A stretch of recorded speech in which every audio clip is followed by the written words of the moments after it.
সেই one time প্লেটটা আইনে এখন এই করতেছিস। দেখো দেখো, এই করার জন্য নিয়ে আসছিস সেই ওয়ান টাইম প্লেটটা। হ্যাঁ,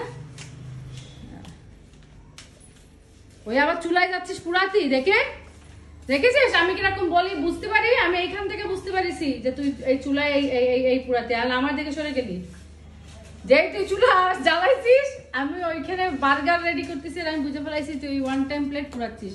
অসহ্য করিস, লাইট বন্ধ কর। আর এই যে তোর এই যে বার্গার বানাই খাওয়াচ্ছি, এই যে এই খাওয়াই তোরে বড় বানাচ্ছি, পরে বড় হয়ে তুই আমারে বানাই খাওয়াবি। রেহান চুলা জ্বালানোর আওয়াজ পাইছি কিন্তু আবার, এই বড় হয়ে তুই আমারে খাওয়াবি। তোরে কি খালি খাওয়াই পুষতেছি এরকম, তোরাকে দিয়ে কাজ করানোর জন্য। বড় হয়ে তুই কাজ করে আমারে খাওয়াবি। এই যে এখন আমি তোরে করে খাওয়াচ্ছি। এই যে এবার তুই বল এই বার্গার দুইটার দাম কত বল।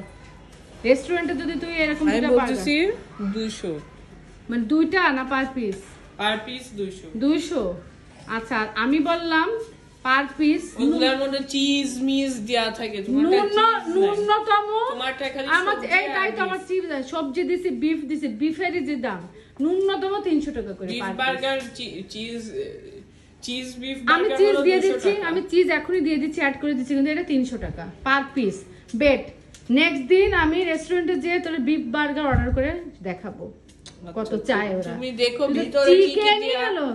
আমি সবজি দিছি, বিফ দিছি, টমেটো দিছি, খালি একটু চিজ দিন, আমি দিয়ে দিচ্ছি, চিজ আছে আমার কাছে, আমি এখনই দিয়ে দিচ্ছি। হ্যাঁ ঠিক আছে, জিতলি বল কে যে, আমি জিতলি তুই কি দিবি, তুই জিতলি কি নিবি বল।